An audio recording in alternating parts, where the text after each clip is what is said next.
Xin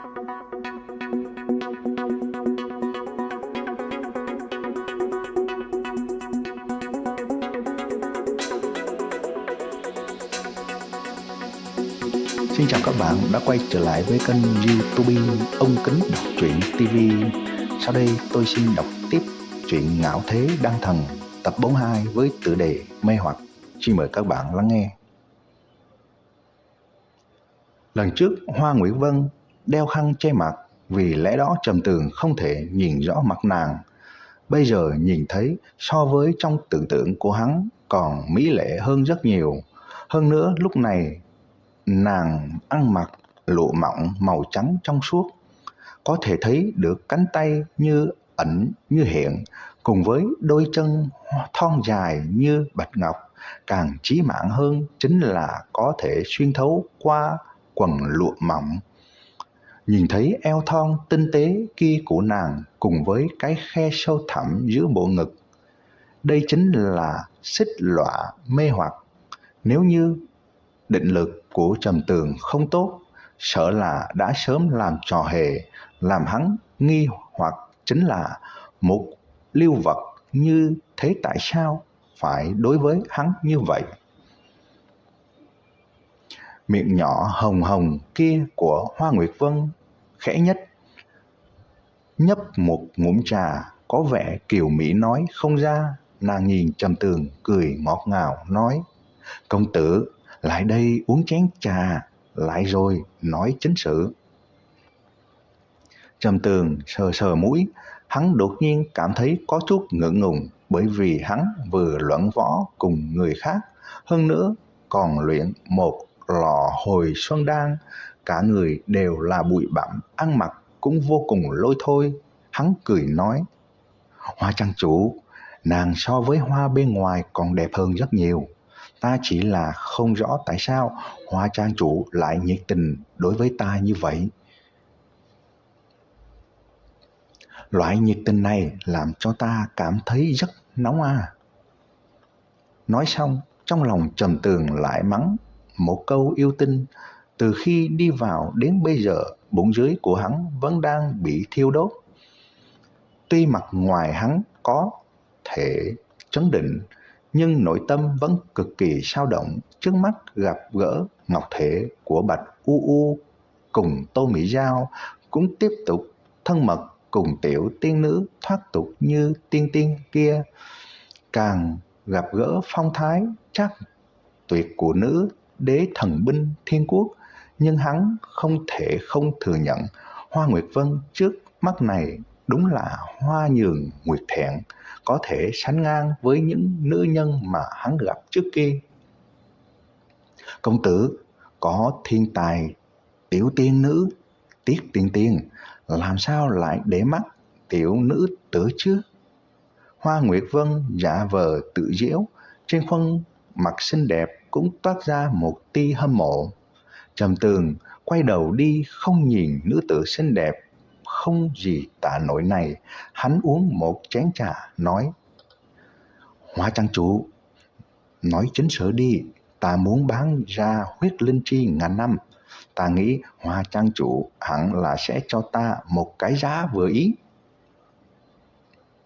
Hoa Nguyệt Vân nghe nói như thế cũng không đùa giỡn trước mắt thanh niên ngây thơ này nữa, ngồi xuống châm trà cho hắn nói: "Này, ngược lại là làm cho ta cảm giác có chút ngoài ý muốn. Đây là huyết linh chi ngàn năm, ngươi là người luyện đan, chẳng lẽ không biết này rất trân quý sao? Nếu như công tử thiếu tiền, tiểu nữ tử trước tiên có thể cho ngươi mượn." Trong lòng Trầm Tường cả kinh, hắn nghĩ không rõ mình có tài cán gì có thể làm cho một viu vật mỹ lệ, thành thục, tuyệt sắc khuynh thành thân mật đối với hắn như vậy, dĩ nhiên có thể cho hắn vay tiền. Nữ nhân này kể rất nặng, ta phải cẩn thận. Trầm Tường biết rõ đạo lý vô sự lấy lòng. Không được, ta không muốn thiếu nhân tình. Nếu như Hoa trang chủ không đồng ý, vậy ta đi tìm nhà khác. Trầm Tường đứng dậy, không nghĩ tới lại bị nữ nhân này mê hoặc tiếp. Dù sao đó cũng không phải là sự tình dễ chịu gì. Hoa Nguyệt Vân nhẹ nhàng thở dài, cái miệng nhỏ mím môi, thần tình buồn bã thăm thẳm nói: ở trong mắt người khác, mặc dù ta là một trang chủ cao cao tại thượng, nhưng thân phận thật của ta cũng bất quá là một nha hoàn bên trong Đan Hương Dược Đạo Nguyên. Chỉ bất quá lớn lên có chút xinh đẹp, có chút thông minh, vì lẽ đó được phái tới nơi này tiếp quản Đan Hương Dược Trang. Một nữ tử đẹp như thiên thần cũng chỉ là một nha hoàn. Trầm Tường khó có thể tin nổi. Trầm công tử, ngươi là một thiên tài khó gặp. Bất kể là thực lực hay là thiên phú luyện đan, đều là nhân vật mà trong đại môn phái cũng khó có người có thể so sánh. Nên ta nghĩ dẫn ngươi vào Đan Hương Đạo Nguyên, bởi vậy ta có thể đạt được Đan Hương Đạo Nguyên khen thưởng, có thể rời khỏi địa phương quỷ quái linh khí mỏng manh này. Hoa Nguyệt Vân bĩu môi, điềm đạm đáng yêu mà nhìn về phía Trầm Tường.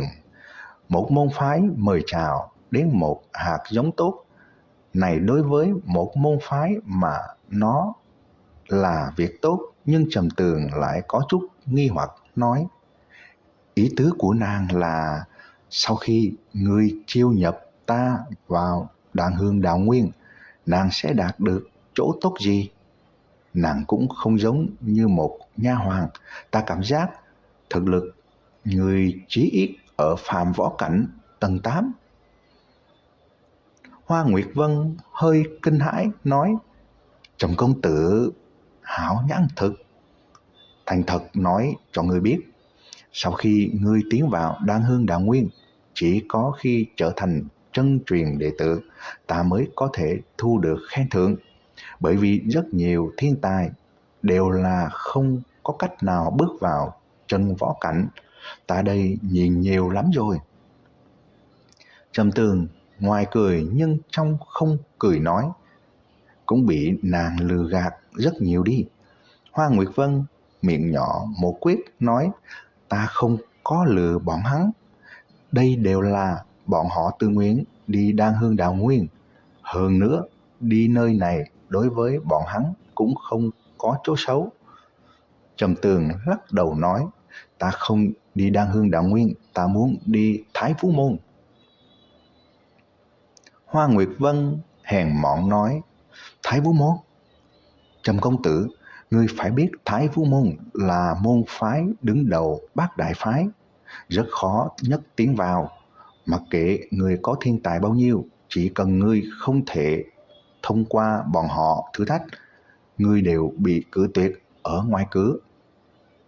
Ánh mắt Trầm Tường kiên định nói: lúc này mới có khiêu chiến.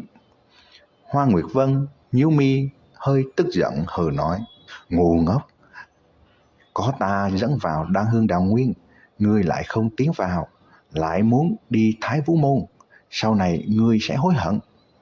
Hối hận cũng là chuyện của ta, đa tạ Hoa trang chủ quan tâm. Trầm Tường nhìn nàng khẽ mỉm cười.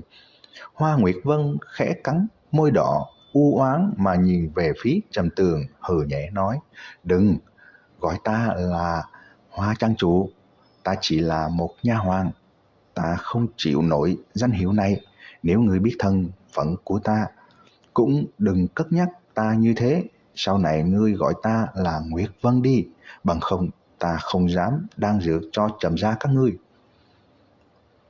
Mới vừa rồi còn là một tuyệt thế viêu vật mê người đến thần hồn điên đảo, hiện tại lại trở thành một tiểu cô nương hờn dỗi. Điều này làm cho Trầm Tường thấy buồn cười. Nguyệt Vân, hiện tại có thể nói chuyện giá tiền huyết linh chi ngàn năm không? Hoa Nguyệt Vân uống 2 ngụm trà, sau khi xua tan cơn tức giận trong lòng kia nói: Trầm Tường, ngươi đã cố ý muốn bán, vậy ta liền không khuyên ngươi. Ngươi thật là một ngu ngốc, không chỉ bán đi linh dược chân quý, còn không tiếp thu ta mời tiến vào đan hương đào nguyên. Tiết Tiên Tiên là thiên chi kiều nữ, sao lại để ý tên ngu ngốc như ngươi chứ? Nói đến đây, Hoa Nguyệt Vân lại tràn đầy sinh khí. Bất quá nàng nóng giận, ngược lại cũng có một loại đẹp khác. Trầm Tường nhìn mà trong lòng âm thầm than thở, nếu như Hoa Nguyệt Vân biết, nhất định sẽ càng tức giận. Ngươi vội vã đòi tiền, ta cho ngươi mượn là được rồi. Mặc dù ta là một nha hoàn, nhưng linh thạch cũng không ít.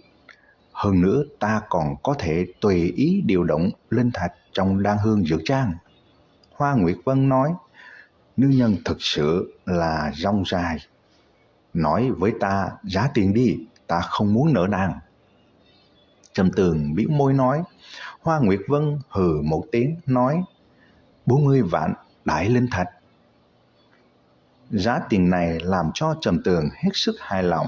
Hắn gật đầu nói, bất quá ta còn muốn mua một ít linh dược ở chỗ nàng.